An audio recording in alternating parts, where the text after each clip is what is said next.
Bonjour à tous et à toutes d'être ici avec nous aujourd'hui. Donc, comme vous le savez, on va parler des modèles logiques, mais surtout, on va essayer de les rendre plus concrets et utiles dans votre travail. L'objectif du webinaire d'aujourd'hui, c'est de démystifier les modèles logiques et de voir comment ça peut nous aider au quotidien. Mon nom est Julie Rodier, puis je suis ici avec ma collègue Kim Lehrer. Donc, on veut commencer en reconnaissant les peuples autochtones des territoires sur lesquels nous nous trouvons aujourd'hui. Même si on se réunit sur une plateforme virtuelle, on voulait prendre un moment pour souligner l'importance des territoires que chacun et chacune d'entre nous appelle notre chez-soi. D'un océan à l'autre, on reconnaît les territoires ancestraux et non cédés des peuples inuits, métis et des Premières Nations qui habitent cette terre. Reconnaître cette réalité est un geste simple mais essentiel pour honorer et respecter la diversité des histoires et des cultures des Premières Nations au Canada. On reconnaît également les structures coloniales et l'impact qu'elles ont sur l'ensemble de notre travail dans le domaine de l'établissement. Donc, Kim et moi et mes autres collègues qui sont ici aujourd'hui, on travaille pour un organisme qui s'appelle la Société de recherche sociale appliquée, ou SRSA comme acronyme. C'est un organisme de recherche à but non lucratif qui travaille à améliorer les programmes et les politiques à l'aide de données probantes.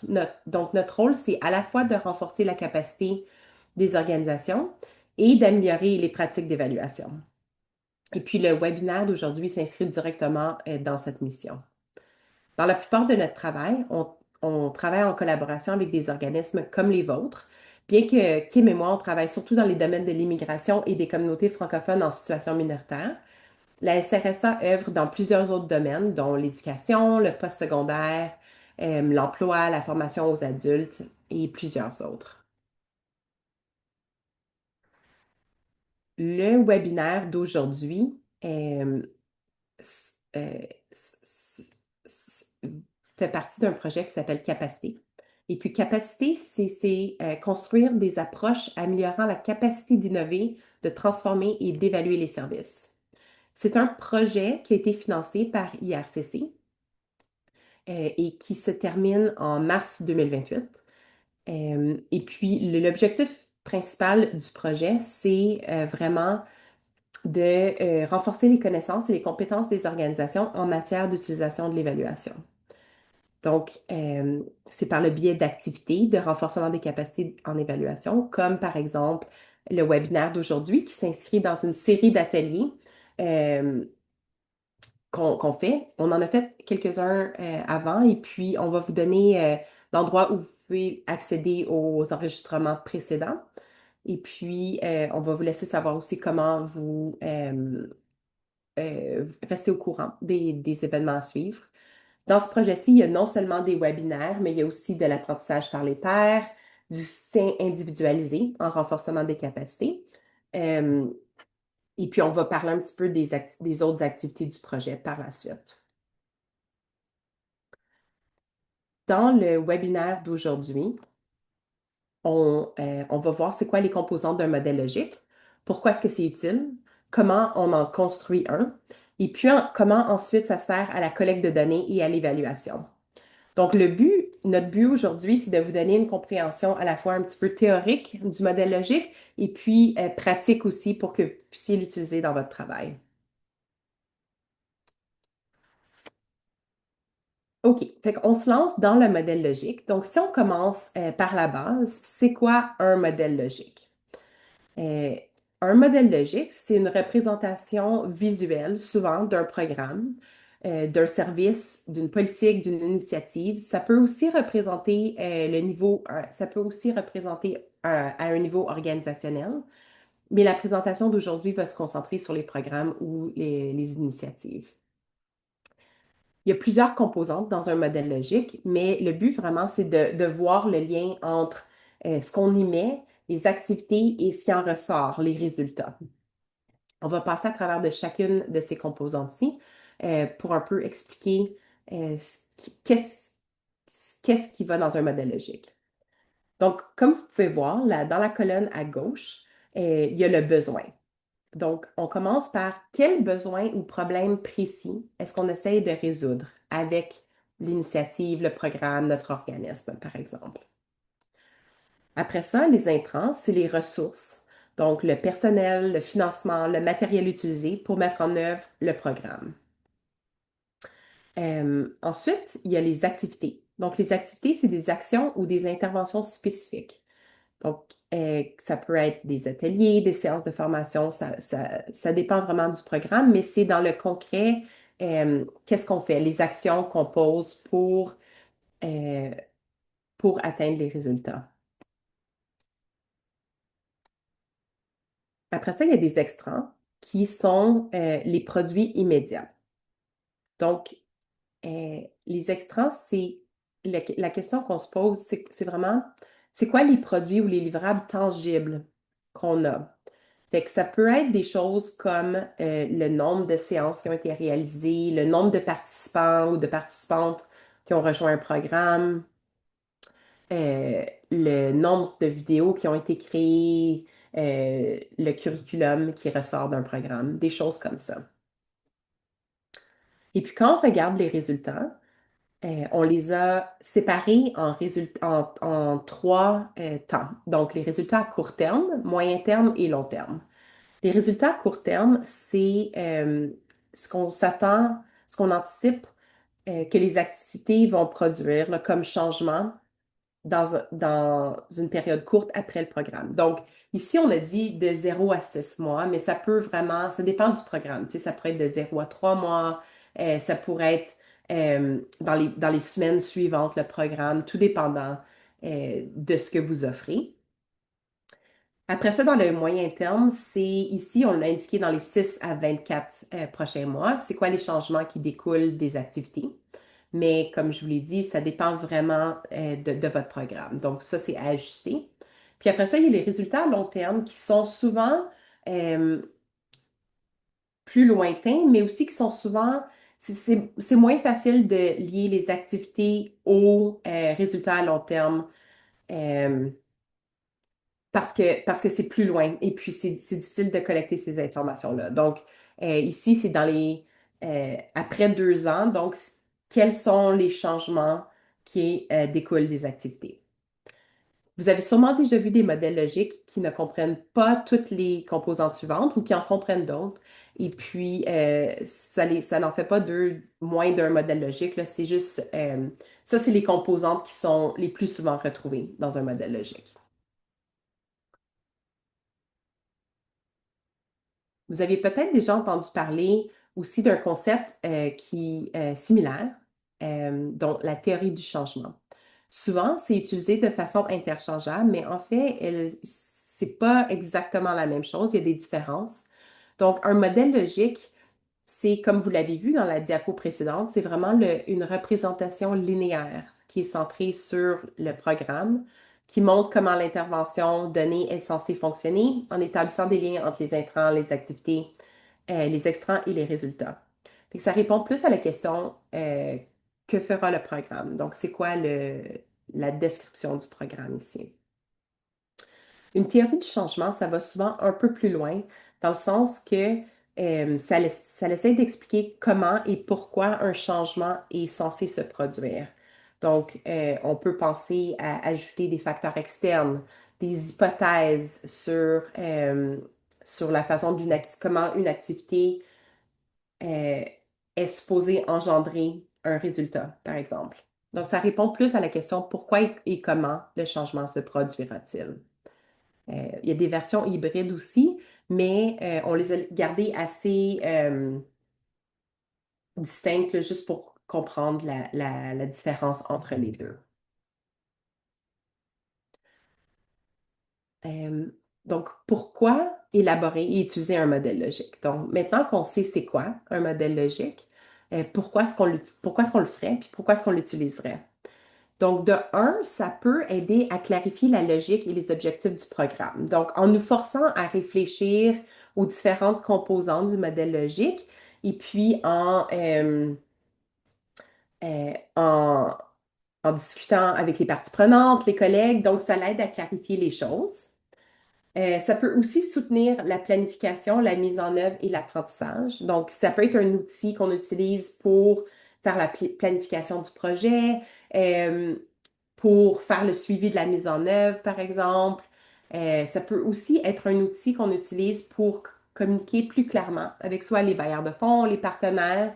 Donc, c'est quelque chose qui est facile à partager euh, avec différents groupes pour dire, bon, ben voici, nous, c'est ça c'est sur ça qu'on travaille, puis voici les résultats qu'on anticipe pour ce programme-ci. Et puis, comme Kim va l'expliquer dans la deuxième moitié du webinaire, ça va guider la mesure, ça peut guider la mesure et l'évaluation. Donc, je ne vais pas rentrer là-dedans parce que Kim va vraiment l'expliquer en détail. Vous avez sûrement déjà vu ce modèle logique-ci. C'est le modèle logique d'IRCC pour le programme d'établissement et le programme d'aide à la réinstallation. Donc, ici, on peut voir que, on ne retrouve pas en fait toutes les composantes qu'on a mentionnées plus tôt. Eux commencent avec la catégorie activité. Donc, on peut voir la catégorie activité dans la bande en haut. Après ça, il y a les extrants. Et puis après ça, il y a les résultats qui sont divisés en plus immédiats, plus moyen terme, puis plus aspirationnels là, à long terme. Donc, ici, on ne va pas passer à travers du modèle logique, mais c'est toujours intéressant de retourner dans le modèle logique d'IRCC pour voir où on se situe. Si on offre des services, si on offre des services financés par IRCC, est-ce que ça s'aligne avec les résultats qui sont là? Et puis, on peut partir de ces résultats-là pour bâtir notre propre modèle logique.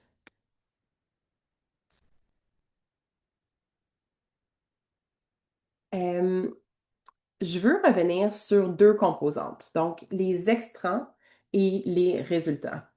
Euh, c'est souvent là qu'il y a plus de confusion un petit peu entre c'est quoi la différence entre un extrant et un résultat.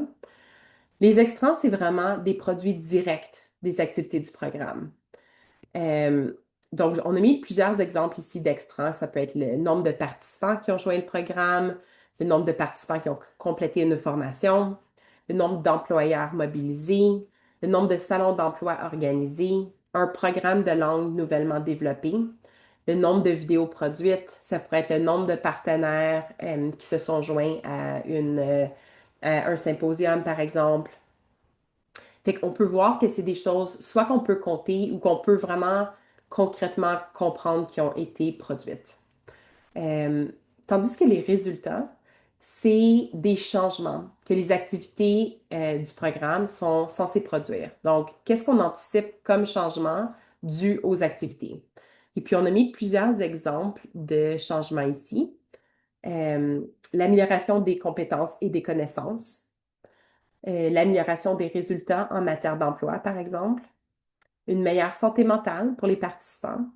Ça pourrait être une collaboration renforcée entre les partenaires et les intervenants. Ici, voici un exemple de modèle logique. Et puis, tout comme IRCC, on a commencé aux activités. Et puis, on a les activités, les extrants, les résultats immédiats, intermédiaires et à long terme. C'est le modèle logique pour un exemple de service indirect, par exemple, comme le projet capacité, le projet de renforcement des capacités en évaluation, dans le cadre qui entoure le webinaire là, d'aujourd'hui. Donc, je ne vais pas passer en détail, mais je vais vous donner une idée de ce qu'on a mis dans chaque catégorie. Comme par exemple, dans les activités, on a mobilisé les fournisseurs de services dans des consultations. On élabore et on anime des webinaires. On organise et on anime des activités d'apprentissage entre pairs. On fournit un soutien individualisé aux organisations. C'est vraiment concret, qu'est-ce qu'on fait.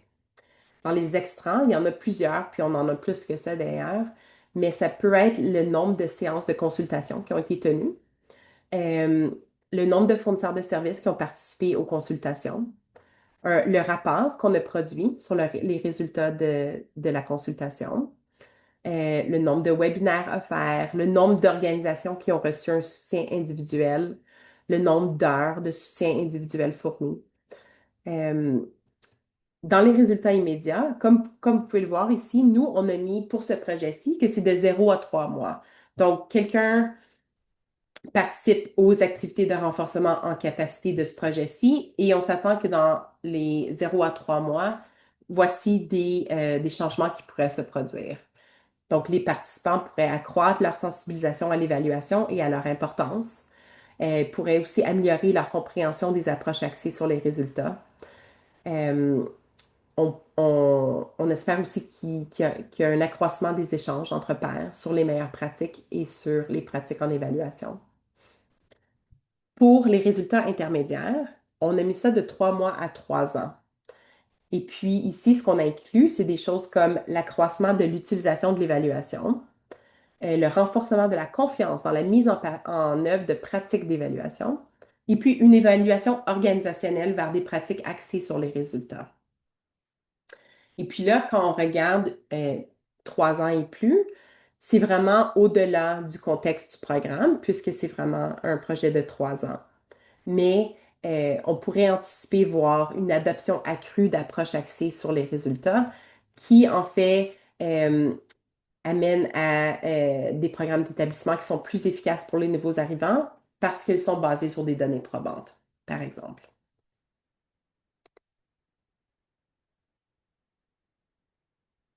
Donc ça, c'était un exemple de modèle logique pour un projet concret. Après le webinaire, on va partager un exemple de gabarit, là, un peu similaire à celui qu'on partage ici.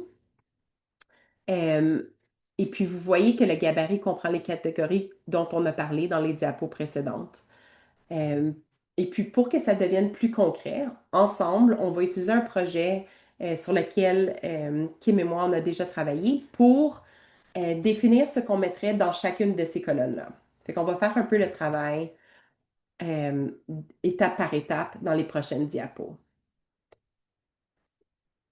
Donc, pour mettre la scène en contexte, le projet Cheminement de carrière pour les nouvelles arrivantes racisées, CCNAR, c'était une initiative pluriannuelle qui a testé différents modèles de services d'emploi qui étaient ciblés pour les nouvelles arrivantes racisées, francophones et anglophones. Puis le but de ça, c'était de soutenir leur intégration réussie au marché du travail canadien. En tout, le projet a testé 12 interventions basées sur 4 modèles. On ne va pas faire un modèle logique de 4 modèles parce que ça devient compliqué. Alors, on met l'accent sur un des modèles de services qu'on a testé. Ça s'appelait Acquérir une expérience de travail canadienne, un modèle qui était conçu pour offrir un emploi rémunéré de courte durée aux nouvelles arrivantes racisées qui étaient réfugiées. Et puis le but, c'était pour elles d'acquérir une expérience de travail canadienne.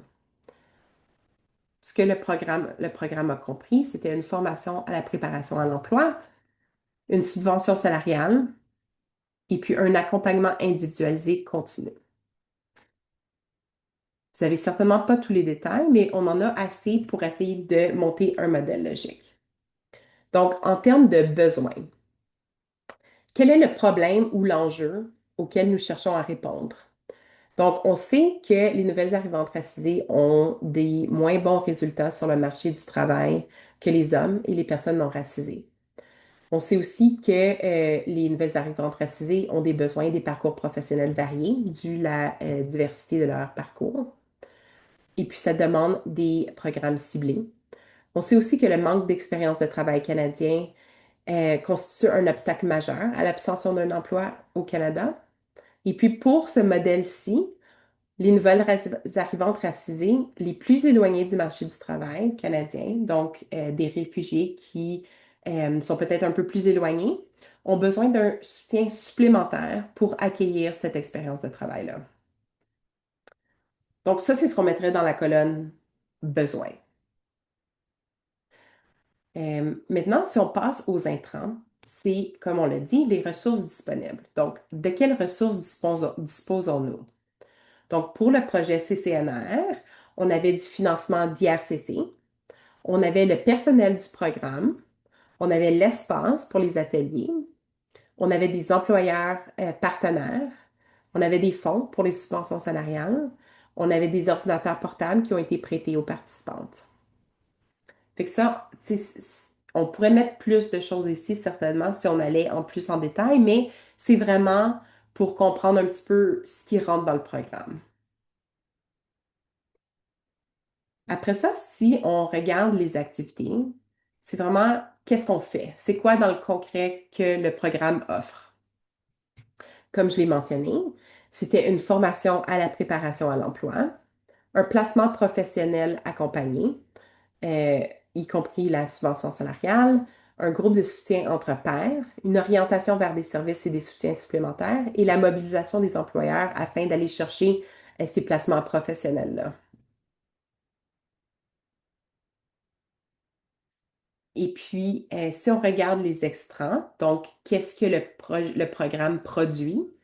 Ça le produit un programme de formation, le nombre de participantes qui ont complété la formation, le nombre d'employeurs qui ont offert des stages ou qui ont embauché des participantes, le nombre de stages réalisés, le nombre de séances de soutien entre pairs offertes, le nombre et le type d'orientation vers d'autres services ou programmes, par exemple. Et puis, vraiment ici, c'est les extras, c'est des éléments concrets. Et puis là, on va dans les résultats. Quels sont les changements à court terme qu'on anticipe engendrer par les activités du programme? Euh, et puis ici, encore une fois, c'est pas de 0 à 6 mois, c'est de 0 à 5 mois parce que le programme était d'environ 5 mois. Euh, donc, après 5 mois, ce qu'on anticipait voir chez les participantes, c'est une augmentation de la préparation à l'emploi grâce à la formation à l'emploi, une augmentation des compétences en recherche d'emploi, une acquisition d'une expérience professionnelle canadienne, et puis le développement et la diversification des réseaux de soutien. Donc, c'était un programme qui était offert en cohorte et qui connectait les participantes aux employeurs. Donc, une diversification de leur réseau. Si on regarde les résultats intermédiaires, ici, nous, on les avait définis de 5 à 24 mois, donc après la fin du programme, jusqu'à 2 ans. Quels sont les changements? Et puis la question qu'on se pose, c'est quels sont les changements intermédiaires qu'on anticipe engendrer par les activités du programme? Et puis pour ce programme-ci, nous, on anticipait une augmentation du revenu, vu qu'elle était employée, une augmentation du sentiment d'appartenance, une augmentation du bien-être, un maintien durable en emploi grâce à leurs nouvelles connaissances, et puis peut-être une participation à des formations supplémentaires si elles identifiaient un besoin de formation continue pour avancer dans leur carrière. Ensuite, si on regarde les résultats à long terme, euh, donc le but du programme, c'était vraiment que les participantes obtiennent un emploi de qualité qui correspond à leurs compétences et puis qu'elles soient intégrées au marché du travail et à la société canadienne. Donc, si on met tout ça ensemble, on a le modèle logique du modèle acquisition d'une expérience de travail canadienne dans le contexte du projet cheminement de carrière pour les nouvelles arrivantes racisées. Puis, je ne vais pas repasser à travers, mais c'est vraiment ça qu'on fait que chaque diapo que j'ai présenté, c'est ce qu'on a mis dans chaque colonne ici. Donc, ça peut paraître difficile d'aller dans un modèle logique quand on le regarde dans l'ensemble, mais quand on commence à le briser entre ces différentes composantes, c'est plus facile de trouver les éléments qui s'y trouvent. Vous verrez ici que dans ce modèle logique-là, on a inclus les résultats d'IRCC qui ont rapport au programme direct sur la formation d'aide à l'emploi. Et puis, ça nous aide à voir si le modèle logique est aligné. Puis c'est toujours bon aussi de se rappeler euh, les résultats anticipés du financement qu'on reçoit et puis comment est-ce que ça s'aligne avec le programme. Et puis, je vais passer la parole à ma collègue Kim pour qu'elle nous explique un petit peu comment utiliser ce modèle pour guider, le modèle logique pour guider la collection de données et l'évaluation. Merci Julie. Bonjour tout le monde.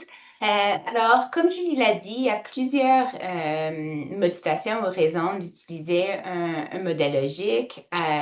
On peut l'utiliser pour faire des demandes de financement, pour expliquer notre programme à un bailleur de fonds, pour intégrer de nouveaux employés. Et surtout, ce qu'on va en parler aujourd'hui ou ce que moi je vais vous présenter, c'est pour l'évaluation d'un programme ou une évaluation organisationnelle, si vous en voulez. Ça peut être une évaluation ponctuelle ou continue d'un programme ou des services. Euh, Puis, on va voir comment on peut utiliser un modèle logique pour faire cette évaluation et pour le concevoir. Alors, votre modèle logique est vraiment le point de départ d'un plan de collecte de données ou d'une évaluation. Le modèle logique identifie ce qu'il faut mesurer, à qui poser la question et quand faire la collecte de données. Puis, on va rentrer vraiment dans chacune de ces catégories une à la fois, ensemble. Mais pour débuter, on commence toujours avec nos questions d'évaluation. Alors, on prend notre modèle logique de notre programme, par exemple, puis en se basant sur ce modèle logique, on va définir nos questions d'évaluation. Les questions d'évaluation sont le moteur d'une évaluation. Ce sont des questions vraiment larges, globales, auxquelles l'évaluation cherche à répondre. Elles sont propres à chaque projet. On va en parler des exemples, mais et c'est plus large que comme les questions qu'on va inclure dans un sondage ou dans un autre outil de collecte de données. Sont vraiment comme est-ce que le programme atteint ses résultats, puis on va préciser sont quoi les résultats, par exemple. Alors, ces questions sont issues des objectifs de l'évaluation et des résultats attendus du programme, qui est dans notre modèle logique, servent comme guide pour la collecte, l'analyse et la présentation des données, peuvent déjà être définis par un cadre d'évaluation existant ou peut-être même par un bailleur de fonds qui vous demande de répondre à certaines questions, doivent être élaborés et validés par l'ensemble des parties prenantes clés avant le début de l'évaluation et on n'a pas besoin de nombreuses questions d'évaluation. Cela va dépendre vraiment de la portée de l'évaluation. Alors, il y a des évaluations qui répondent à 10 questions, d'autres 15, d'autres 5. Alors, ça va vraiment dépendre du programme, des services que vous évaluez. Et on peut, si on veut, mettre nos questions d'évaluation dans des sous-groupes qui sont aussi en un lien avec notre modèle logique. Alors, on peut poser des questions d'évaluation sur la conception et la mise en œuvre d'un programme qui est vraiment lié aux activités et aux extrants de notre modèle logique. Alors, est-ce que le programme a été mis en place comme prévu? Sinon, qu'est-ce qui a été modifié et pourquoi, par exemple? Et après ça, des sous-groupes par partie prenante. Et vous voyez ici, comme vous avez vu dans le modèle logique, on les a définis par court terme, moyen terme, long terme. Alors, peut-être sont les résultats pour les participantes ou participants à un programme. Ça, c'est un partie prenant. Mais peut-être aussi, comme le projet dont Julien mentionnait, CCNAR, il y avait aussi des employeurs. Puis peut-être on a des résultats attendus pour ces employeurs. Alors, dans ce cas-là, ça peut être le partie prenant numéro 2, puis on a des résultats attendus court, moyen et long terme pour ces employeurs qui pourraient être dans notre modèle logique, même si on ne l'a pas montré. Pour ce on vous a montré, c'était vraiment pour les participantes, mais on pourrait imaginer aussi qu'il y a des résultats pour des employeurs. Et il peut y avoir plus que deux parties prenantes, il peut y avoir seulement une partie prenante, ça va vraiment dépendre du programme. Et on peut aussi avoir un sous-groupe de questions d'évaluation de vue d'ensemble. Et souvent, c'est une analyse coût-bénéfice d'un programme. Est-ce que le terme valeur monétaire, est-ce que les avantages ou les bénéfices sont plus nombreux que les coûts? Puis on peut mettre comme une vue d'ensemble. Alors, de notre modèle logique, on a nos résultats et on a besoin pour l'évaluation et la collecte de données de transformer ces résultats en indicateurs qui sont mesurables. Les résultats, comme vous avez vu, que Julie a mentionné, a donné plusieurs exemples, peuvent être définis de manière assez large et conceptuelle. Mais pour transformer cela en indicateur ou quelque chose qu'on peut mesurer, on a besoin de faire le lien entre ces résultats puis quelque chose de mesurable. Alors, c'est ça que les indicateurs font. Puis on se pose la question, comment saurions-nous que ce changement est en train de se produire? Pour chacun de nos résultats, qui est un changement, on peut avoir un ou plusieurs indicateurs pour chaque résultat, dépendamment du résultat. Mais pour chaque résultat attendu, on a besoin d'au moins un indicateur. Et les indicateurs doivent être mesurables, spécifiques et observables. Alors, on peut vraiment les observer, poser des questions ou collecter des données là-dessus. Réalisable, clairement défini pour que tout le monde comprend à la même définition de l'indicateur. Aligné sur le calendrier du résultat, qui est le timing dont on va mentionner un peu plus tard, et peuvent être soit quantitatifs ou qualitatifs. Alors, comme plus un chiffre ou plus comme une description ou autre.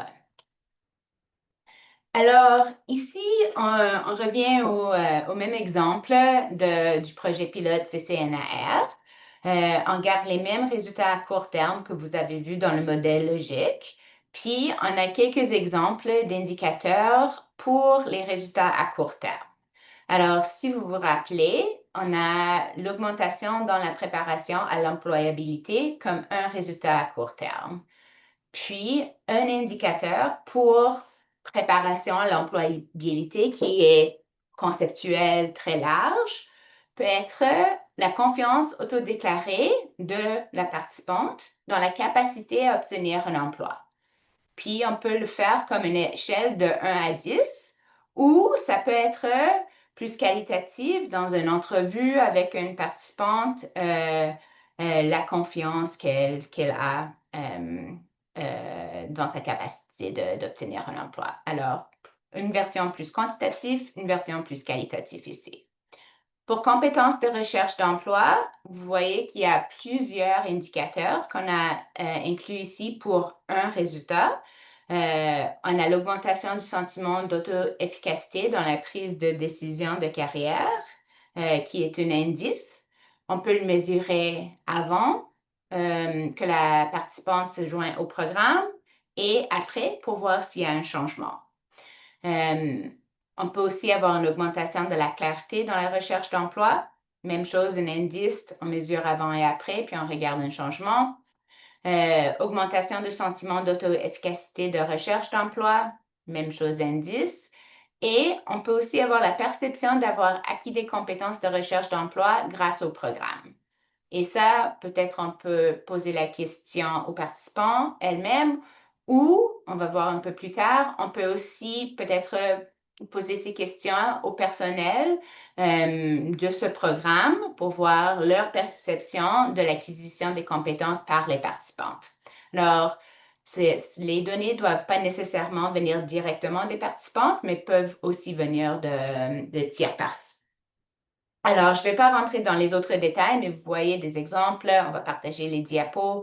Après, vous allez pouvoir lire tout ça en détail. Alors, auprès de qui collecter ces données? J'en ai déjà mentionné. On peut les recueillir directement auprès des personnes pour lesquelles le changement est attendu. Alors, pour les participantes du projet CCNR, comme exemple, d'elles-mêmes, si le changement est pour comme notre deuxième sous-groupe dont j'ai mentionné qui peut être des employeurs, ce serait de collecter des données directement des employeurs, mais elles peuvent aussi être recueillies indirectement auprès d'autres personnes impliquées, comme celle responsable de la gestion d'une communauté de pratique, si le programme c'est une communauté de pratique, pour le projet CCNR, directement du personnel de ce projet.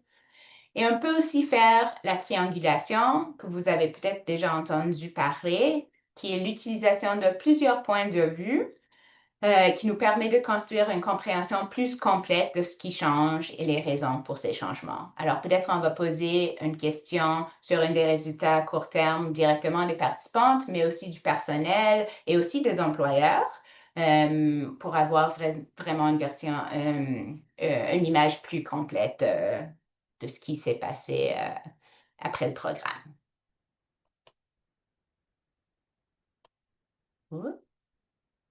OK. Alors, pour le projet CCNR, qu'est-ce qu'on a fait? On a collecté des données des participantes elles-mêmes, comme je l'ai dit. On l'a fait de plusieurs différentes façons, des sondages, et comme j'ai donné des exemples de un indicateur avant-après, on a fait des sondages avant, au début du programme, puis après. Dépendamment, on a fait plusieurs sondages d'après pour mesurer les résultats à court terme et à moyen terme. On a aussi fait des groupes de discussion et entretien avec les participantes et une activité plus qualitative, Photo Voice, qu'on avait fait aussi, avec le personnel des prestataires de services qui ont mis en œuvre le programme. On a fait des entretiens. On a fait cette même activité Photo Voice avec le personnel aussi. Puis, on a collecté de façon continue des données administratives du programme. Et les employeurs, qui étaient des partenaires qui ont offert ces placements ou ces stages rémunérés, on a fait des entretiens avec les employeurs. Et si on revient à quand, collecter les données, encore une fois, c'est en lien avec notre modèle logique, puis le timing des résultats dans notre modèle logique. Alors, le choix du moment de la collecte de données influence ce que vous pouvez réellement observer.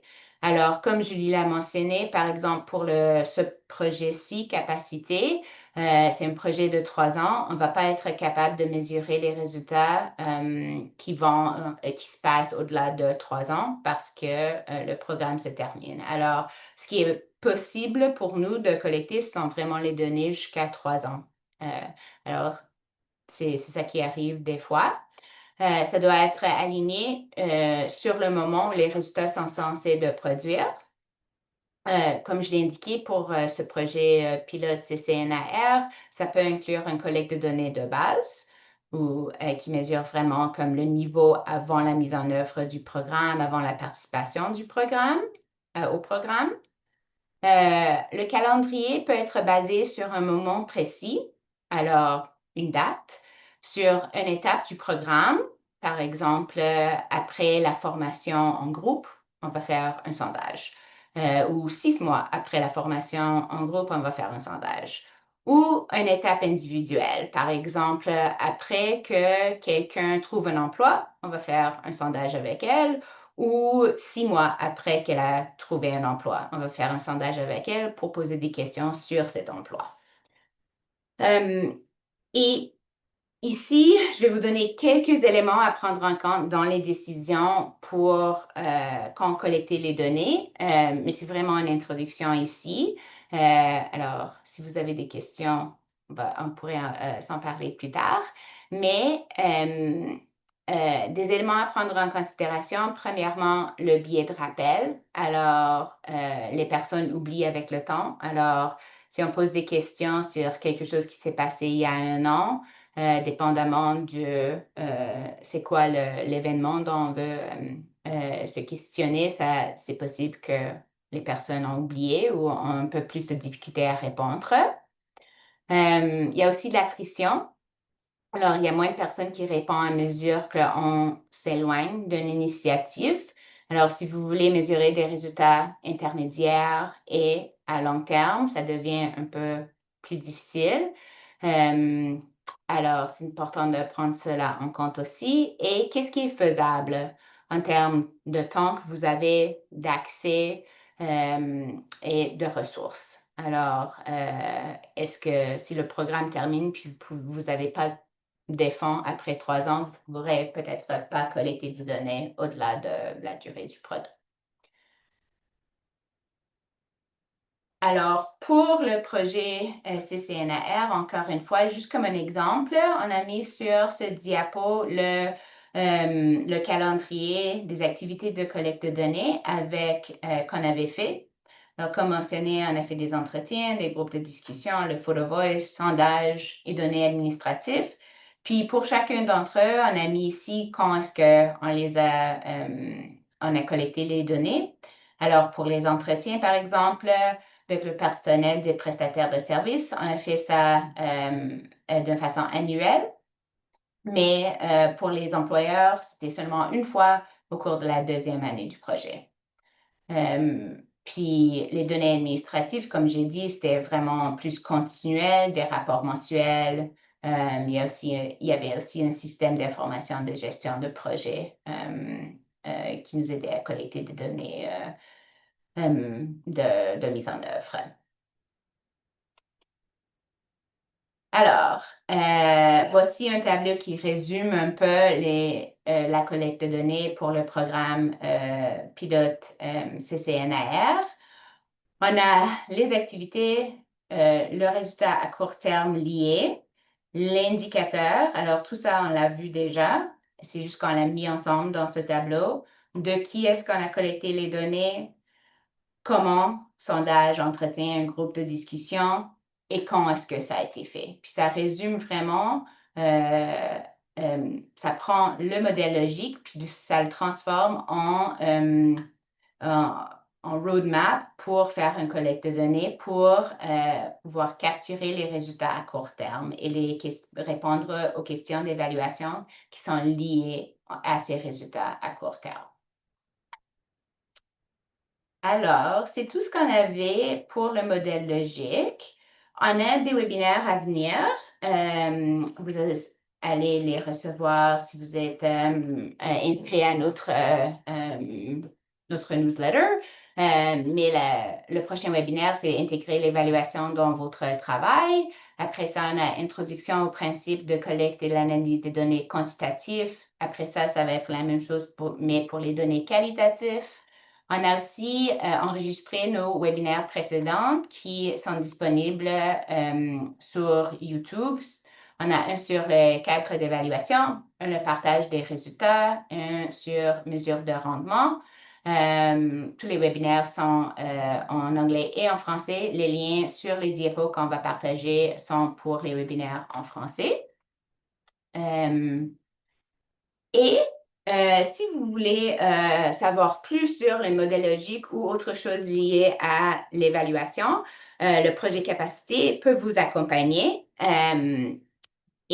Alors, comme on l'a dit, on a les webinaires, on a aussi l'apprentissage entre pairs, on a une page, un groupe LinkedIn que vous pouvez vous joindre à pour l'apprentissage entre pairs. On a aussi des activités d'apprentissage entre pairs qui se fait de façon régulière. On a aussi ce soutien personnalisé, gratuit, des conseils de nos experts. Alors, si vous avez une question ou quelque chose sur lequel vous voulez travailler dans votre organisme, comme on veut faire un modèle logique pour un programme ou utiliser notre modèle logique pour faire une collecte de données, on peut vous aider avec ça. Alors, notre infolettre, il y a un lien ici. Vous pouvez nous envoyer un courriel aussi à immigration@srdc.org si vous êtes intéressé par un soutien personnalisé.